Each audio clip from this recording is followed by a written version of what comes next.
اهلا وسهلا بكم يا اصدقاء في درس جديد من دروس تعليم انكسكيب البديل المجاني لبرنامج ادوبي الستريتور. في درس النهارده هنتكلم على حاجه مهمه جدا، وهي التحكم في الابعاد بتاعه الملف بتاعنا، وازاي نظبط الابعاد بتاعته بحيث تكون متناسبه اساسا مع المشروع اللي احنا بنعمله، ايا كان بقى المشروع اللي احنا بنعمله دوت مشروع الهدف منه ان احنا حاجه هنطبعها، او المشروع دوت الهدف منه ان هو حاجه تتنشر على الويب او هننشرها على الانترنت. فيلا بينا نبتدي في فيديو النهارده.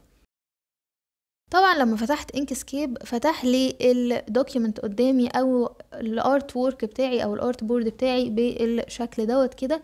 ده الجزء اللي انا بشتغل فيه، المستطيل اللي قدامنا بالشكل دوت. ممكن يكون الملف او الشغل اللي انا هعمله النهارده دوت هو بوست لانستجرام، فعايزه مثلا دي تكون 1080 بكسل في 1080 بكسل، او ممكن تكون الحاجه اللي انا عايزه اعملها ديت حاجه هتطبع على ورق A4، فعايزه الابعاد بتاعه الشغل بتاعي دوت يكون A4 مثلا بالسنتي، او يكون مثلا انا بعمل بيزنس كارد ومعايا الابعاد بتاعته بالسنتيمتر، فعايزه اظبط الابعاد بتاعه الشكل بتاعي دوت تكون بالسنتي، او اكون انا مثلا في دوله من الدول اللي مش بتستخدم السنتيمتر والمتر في القياسات بتاعتها، بتستخدم مثلا الانش او البوصه، فعايزه اغير ديت مثلا كده الانش. كل دوت هنعرفه دلوقتي بالتفصيل، فيلا بينا نبتدي. اول حاجه هعملها عشان احدد التفاصيل دي كلها والابعاد بتاعه المشروع بتاعي هو ان انا هاجي من هنا كده اضغط فايل، وهنزل هنا تحت على document properties. لما اضغط على document properties هتطلع لي الويندو ديت بالشكل ده، وهنا كاتب لي كده document properties بتاعه new document 1 اللي هو اساسا الملف بتاعي اللي اسمه ظاهر هنا بالشكل دوت. اقدر ان انا اسحب دي كده واشيلها مثلا واحطها فوق هنا كده لو عايزه، اقدر ان هي تبقى فوق هنا لوحدها او تبقى موجوده هنا كده واشتغل بيها كده وهي موجوده هنا في المكان دوت.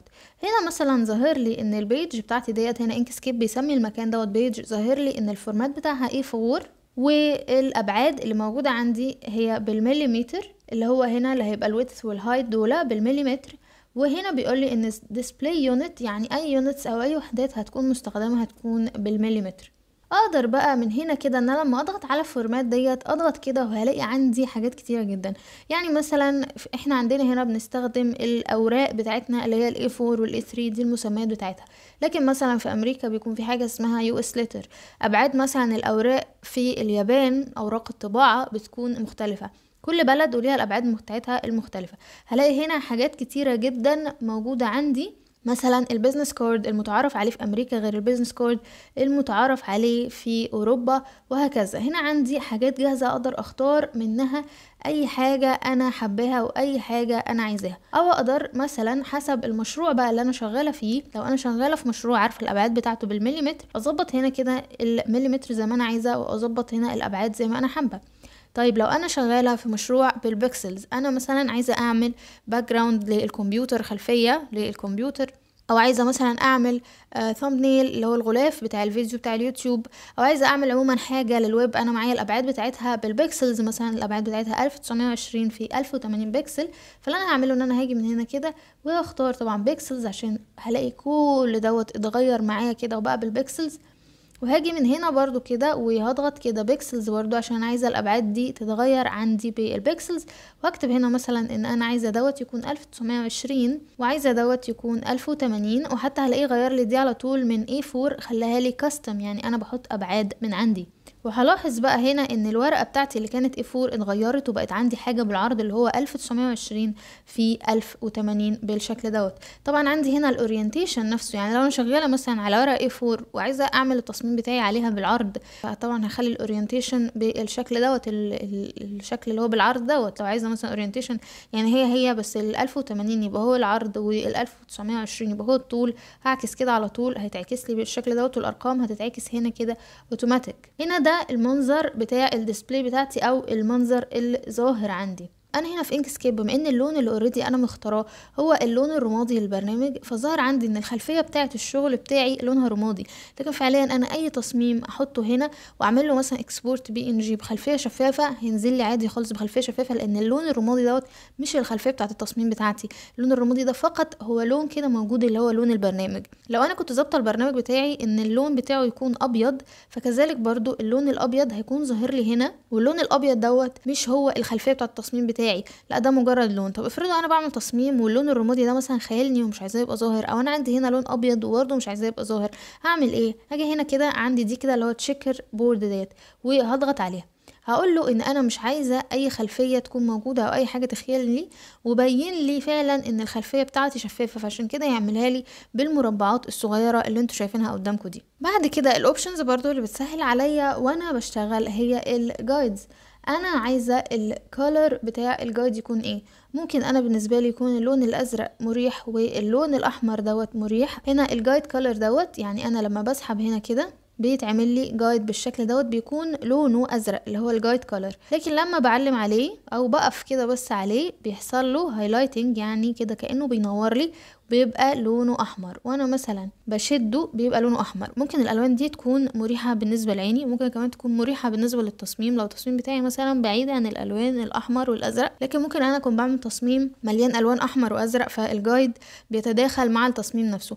اقدر من هنا ان انا اغير اللون واختار اي لون انا عايزاه. كذلك برضو الجريدز اللي هي كانها بتبقى المربعات اللي بتخلي لوحه العمل بتاعتي عامله زي الرسم البياني. تعالوا نروح الاول عند ديسبلاي ونشيل الصح من على تشيكر بورد عشان تبقى عامله عندي بالشكل دوت، ونروح على الجريدز تاني. اختار من هنا كده ريكتانجولار جريد، يعني ان انا عايزه الجريد يكون عباره عن معتمد على المستطيلات والمربعات، وهضغط من هنا كده نيو.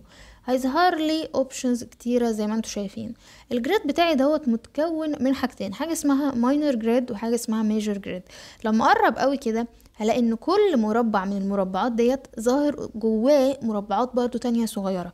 المربع الكبير او المربع الرئيسي او الخط الرئيسي اللي هو يعتبر اسمك شوية باللون الاغمق دوت اسمه الميجر جريد. لما اجي اغير لونه بالشكل دوت، مثلا خلونا نختار يبقى لونه احمر، هلاقي اللون بتاعه تحول لاحمر بالشكل ده. عايزه مثلا اخلي لونه ابيض، هلاقي اللون بتاعه ابيض بالشكل ده. طب عايزه اللي جوه دوت بدل ما يبقى لونه لبني كده، عايزه مثلا يبقى لونه غامق كده اسود، او عايزه مثلا يبقى لونه برضو ابيض بالشكل دوت. اقدر ان انا اتحكم في الالوان بتاعتهم زي ما انا عايزه، وارسم بقى اي رسومات بتاعتي مثلا معتمده على المربعات ديت والجريد دوت. هنا طبعا الجريد يونتس نفسها، هل عايزاها بالبكسل، هل عايزاها بالمليمتر، هل عايزاها بالسنتيمتر او بالانش، اي وحده انا عايزاها اقدر ان انا استخدمها هنا. وكذلك برضو الجريد نفسه المسافات ما بينهم انا عايزاهم يبقى كأن المسافة ما بينهم عبارة عن مربع، يعني الطول بتاعه زي العرض بتاعه ان هو 1:1، ولا عايزه الجريد مثلا بتاعي يتغير، عايزاه يكون عريض اكتر، يعني خلونا مثلا نخلي دي كده 2، هلاقيه ان هو بقى على شكل مستطيلات بدل ما هو كان على شكل مربع. اخلي مثلا دي من هنا كده 5، هلاقي ان المستطيل بتاعي طول بالشكل ده. اقدر اعدل في الجريدز بتاعتي زي ما انا عايزه. الجريد بتاعي مثلا انا خلاص خلصت شغل وعايزه اخفيه، بس ارجع اظهره تاني بسهوله، يعني مش عايزه اعمله ريموف، فاشيل التشيك ديت من على فيزيبل وتكون هنا ظاهر عندي الرسمه بتاعتي. عايزه مثلا الاعدادات بتاعتي ديت كده تكون متظبطه خلاص، ومش عايزه اغير فيها مثلا تاني بالغلط، او حد هياخد الشغل دوت يكمل عليه، فمش عايزه حد يعدل على التفاصيل دي كلها، فاروح شايله enabled من هنا كده. الجريد بتاعي بالظبط بقى كانه مش موجود، وحتى التعديل عليه كمان غير متاح. طب عايزه بقى بدل الخطوط ديت تظهر لي نقط، خلونا بس الاول نرجع دي كده ل1، وهضغط هنا كده show dots instead of lines، هيخلي لي كل الخطوط ديت عبارة عن نقاط بالشكل اللي انتوا شايفينه دوت، وفي نفس الوقت برضو النقط هتكون واخدة نفس الالوان اللي هنا. هنا هو بيقول لي الميجر جريد لاين دوت انت عايزاه كل قد ايه، هل كل 5؟ يعني زي ما انتوا شايفين هنا كده 1 2 3 4 5، كل 5 مربعات في الخط السميك اللي هو بيسميه ميجر. هضغط كده وازود واحدة واقول له لا مثلا انا عايزاه كل 8، هيخليهم لي كل 8 بالشكل اللي انتوا شايفينه ده، او هقلل مثلا كده انا عايزاه كل 3، فالمربع بتاعي الواحد هيكون عبارة عن 3 في 3. حاجة كمان بقى ودي مهمة جدا وساعات كده بتلخبط الناس وهم شغالين على انكسكيب، ان زي ما انتوا شايفين المنيو الكبيرة دي كده ظاهرالي هنا، ممكن وانا شغالة كده بالغلط اضغط على ال3 نقط دول. اول ما بقف على ال3 نقط دول زي ما انتوا شايفين في زي كده حاجة كده بتظهر لي، المهم لو ضغطت عليهم بالغلط هلاقي المنيو دي اختفت. طب انا عايزة المنيو او البانل ديت بتاعة الدوكيمنت بروبرتيز، مش عارفة مثلا افتحها ازاي ومش عارفة اختفت منين، هاجي اضغط هنا كده على دوكيمنت بروبرتيز هلاقيها طلعت لي بكل سهولة. اقدر برضو ان انا اسحب منها واكبرها لو في مثلا اوبشنز هنا كتيرة كده عايزة اعدل عليها براحتي واظبطها براحتي. ولو الويندو بقى ديت انا مش حابة اشتغل فيها وهي لازقة كده هنا وحابة ان انا اخرجها تاني هنا زي ما كنا شغالين في الاول، او زي ما ظهرت لي اول مرة اقدر ان انا وانا واقفة في الويندو بتاعتي ديت اللي هي document properties اضغط هنا كده على السهم دوت واقول له move tab to new window، هيطلعها لي هنا كده بالشكل دوت ويخرجها لي من هنا. اقدر عادي خالص انا اكمل شغل فيها، عايزه احتفظ بيها هنا اروح سحباها وحطها تاني، او لو مش عايزه احتفظ بيها هنا اروح دايسه اكس بالشكل دوت وقفلها خالص. ودي كانت كل حاجة بالنسبة لدرس النهاردة من انكسكيب. التحكم في الدوكيمنت او الملف نفسه دوت بيسهل علينا الشغل كتير جدا.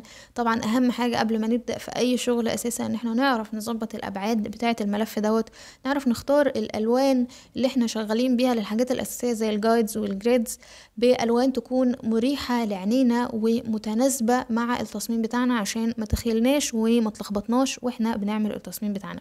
ولو عجبكم درس النهارده ما تنسوش تعملوا سبسكرايب، تفعلوا الجرس وتختاروا اول عشان يوصلكم كل جديد. كمان تقدروا تتابعونا على المدونة فيسبوك تليجرام وانستجرام، هسيب لكم كل الروابط دي تحت في صندوق الوصف. والى اللقاء في فيديو جديد ودرس جديد، دمتم بخير، باي باي.